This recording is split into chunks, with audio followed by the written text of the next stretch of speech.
Welcome back to AI Snacks. I'm Sophie, or Teach to AI, and today I'm tackling the number one question I get from people: where do I even start with AI at work?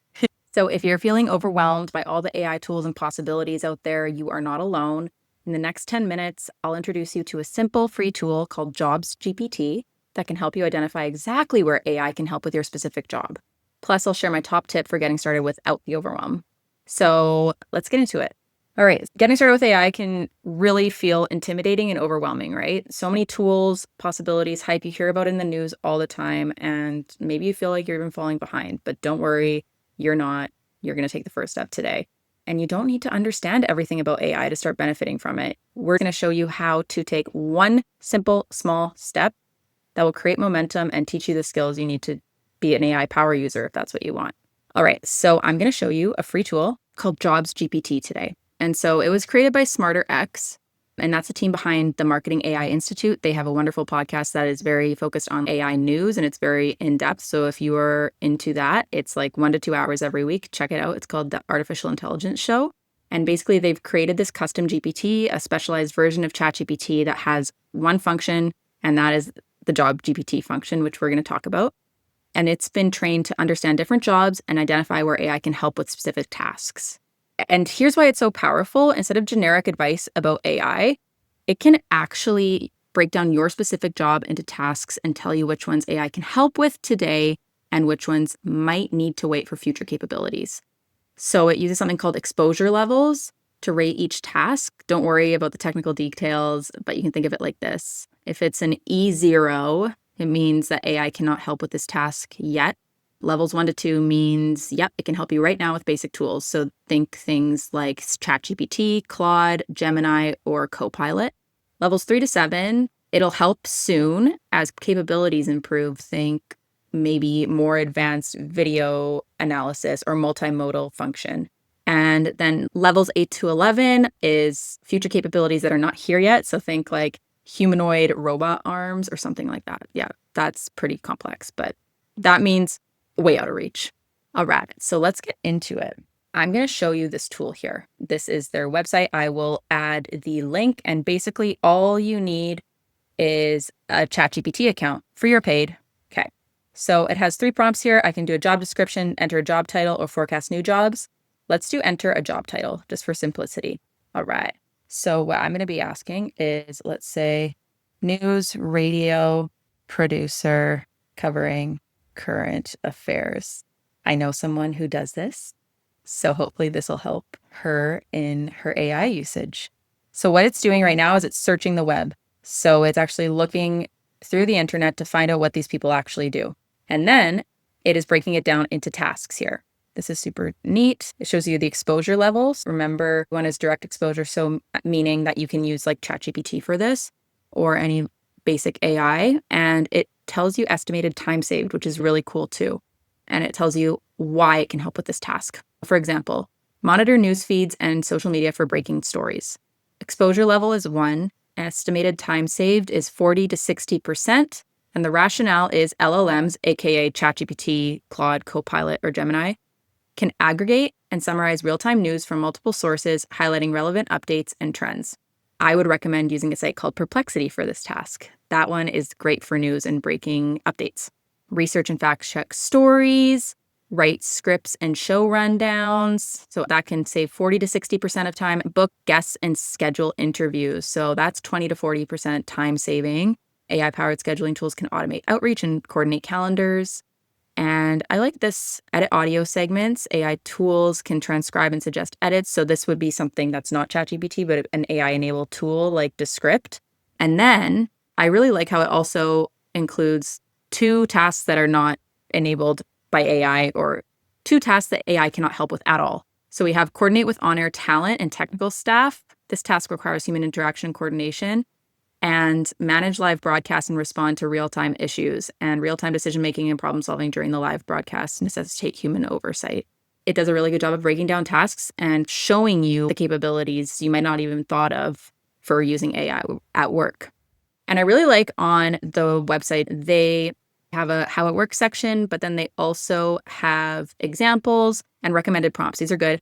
I almost hate calling them prompts. I wish they were called conversation starters because prompts almost, I don't know, prompts make it sound like it's a one and done. Like you have the perfect prompt, you're gonna get the perfect output.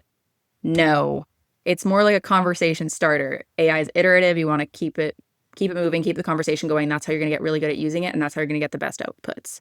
So here are some follow-up prompts. So you could break it into subtasks even, help me prioritize AI use cases, maybe explain further how might this task be impacted.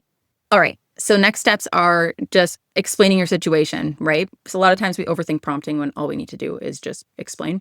So I said, okay, great. This person has access to Gemini, really good information, and is a new AI user who hasn't used AI before. What is one small task or use case, right? It gave me a bunch of them, but I want its recommendation to which one will be best. That will be a really good intro into using AI, build confidence and momentum, and act as a quick win that doesn't really require any tech expertise. Let's ask it. All right. This seems doable. Use case is summarize multiple news articles into show prep notes. So collect a few URLs and copy paste text from 3 to 5 breaking news articles. Ask Gemini something like, can you summarize these articles into quick bullet point rundown for a radio segment? Wonderful. Yeah. And then it says, would you like help drafting a step-by-step prompt or tip sheet? Sure. So here we go. Here's a step-by-step guide. And if you are a business leader or you want to start showing your staff how to use AI, this is a really wonderful place to start, or for you to even explore yourself. So I love JobsGPT. Highly recommend you check that out if you are wondering where to start with AI, or even if you're a power user, maybe this will expose new use cases you hadn't thought of before and guide you towards how to use it properly.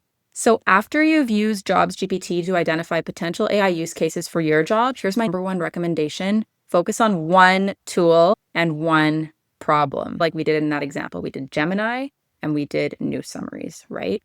Don't try to implement AI across your entire series and scope of work at once. Pick one task or ask AI one task that JobsGPT highlighted as a good fit for AI. And then you're just going to choose your one tool, right? It could be ChatGPT, Claude, or Gemini, or Copilot, really whatever your work uses. And if they don't use anything, you can use your own access to ChatGPT. Just never, ever share proprietary information, okay? But by focusing narrowly, you are going to build confidence with AI through quick wins. You are going to develop practical skills you can apply elsewhere, and you're going to avoid the overwhelm that comes from trying to do too much at once. Seriously, if you master ChatGPT, you already know how to use all the other tools. Here is the AI news of the week. So Apple and Anthropic is the company behind Claude, which is my favorite large language model to use, are teaming up to develop an AI-powered coding platform.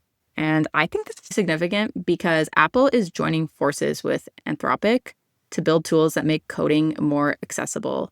And this is a notable shift for Apple, right? Like they usually develop technology in-house and are huge on privacy. And this signals how important AI capabilities have become across the tech industry. And for everyday users, this means we'll likely see more AI features in Apple products soon. I don't know if anyone has Apple Intelligence on the iPhone 16 and up, I believe. It's not that good. So hopefully this will help. And it'll actually make app development way more accessible to people without programming backgrounds. I'm envisioning you're going to be able to create your own app on your phone. So that'll be really cool. All right. And here is a bonus tip before we wrap up. If you don't want to use JobsGPT or you just want to do something even simpler, just ask AI outside of JobsGPT. Try this prompt. I work as, enter your job title. Break down my job into tasks and tell me which ones you could assist with. Walk me through how you would help with each one. And then continue the conversation, right? This straightforward approach lets AI suggest its own use cases based on your role. It's like having a conversation about your work and discovering opportunities together. And like I said, I've seen this one single prompt help people identify AI use cases they never considered before, often revealing simple use cases that can actually accumulate and save you a significant amount of time each week.